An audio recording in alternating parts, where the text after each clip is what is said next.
Otaviano, deixa eu te fazer uma última pergunta na nossa conversa aqui. Eu queria voltar para o Brasil e falar sobre inflação. O Brasil não é o único país às voltas com inflação. A gente não está vivendo de forma alguma uma inflação como aquela que vivemos nos anos 70, 80 e 90. Mas o medo persiste, né, Otaviano? Porque quem viveu aquilo... A Luísa não viveu, ela é jovem, mas... Eu vivi.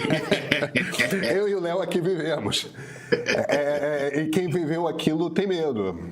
Sim. Como é que você vê a inflação brasileira? Que relação você vê da inflação brasileira com a inflação que outros países do mundo estão vivendo?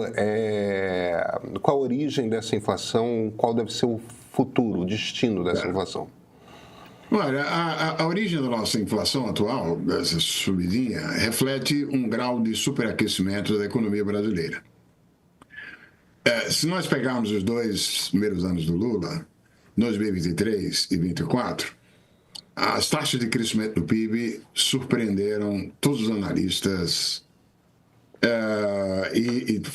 O ano passado foi um ano excepcional, com 3,5% de crescimento do PIB, 3,2% em 2023. Só que enquanto em 2023 aquele crescimento extraordinário do PIB revelou uma espécie de surpresa vindo da agricultura, né? Caramba, a agricultura 2023 nós superamos os Estados Unidos como o maior exportador mundial de alimentos. Uma coisa impensável há 20 anos atrás. Enfim, superamos em 2023. Já em 2024, esse crescimento extraordinário decorreu de uma política fiscal bem expansionista. E a demonstração, digamos assim, o termômetro desse... Perdoe interrompê-lo, uma política, só para tecla SAP aqui, ajudando a traduzir.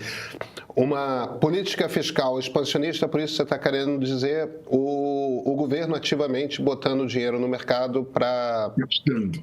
Tá bom. Gastando. Em parte... por as transferências sociais, é claro, mas também de outros modos. O fato é que foi esse impulso fiscal, botando dinheiro, gastando, que leva a economia a um grau de aquecimento tal que, olha, nossa, esse é o lado bom. É a escassez de mão de obra, a baixíssima taxa de desemprego, né?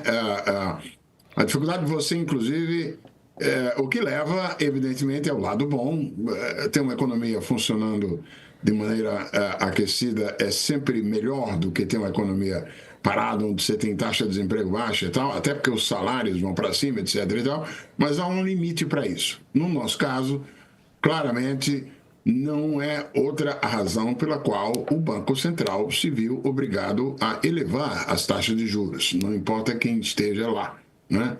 Para tentar, digamos assim, impedir que a continuidade e o acirramento dessa inflação acabe, sim, começando a contaminar para valer as expectativas. É quando você começa a contaminar expectativas e você tem aquelas correias de transmissão que são a indexação em relação à inflação do passado, aí a gente começa a se aproximar daquele mundo anterior que nós vivemos. E, inclusive, a partir de um certo momento, as coisas perdem o controle, as expectativas explodem, como a gente viu recentemente na Argentina e assim por diante. Não estamos lá, mas é preciso ter clareza que a melhor coisa a fazer é aceitar o fato de que a economia não pode continuar com um grau de aquecimento tão elevado quanto aquele foi nesse ano.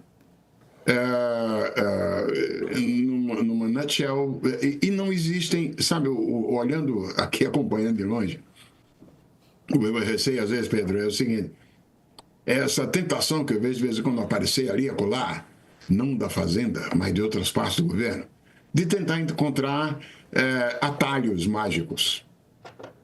você tem um problema de preço de alimentos. O problema da inflação de alimentos, não preciso dizer a vocês sabem melhor do que eu, tem sido um dos fatores subjacentes à queda de popularidade do Lula. Bom, é verdade. Você tem um problema que é global. E o Brasil é uma economia globada, integrada. Então, vira o primeiro exportador mundial de alimentos. Mas isso significa dizer que você tem o que os economistas chamam de arbitragem. Quando o preço internacional sobe, o doméstico não pode ficar longe, porque senão você não oferta internamente e exporta, e vice-versa. Então, nós temos tendências de preço de alimentos que estão jogando para cima. A solução aí é tentar encontrar atalhos, proibir exportação, como eu vi uma referência ontem, tentar fazer jeitinhos, é a pior coisa que pode acontecer.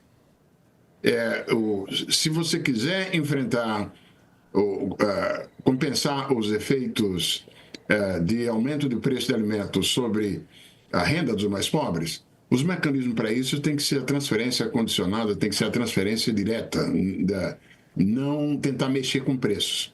O que me preocupa são essas notícias, reuniões do Lula com o ministro sem o Haddad e todo mundo dando ideia. Olha, isso é o que me preocupa. Ou seja, bota o Haddad na sala, né, professor? Tem que botar o Haddad na sala.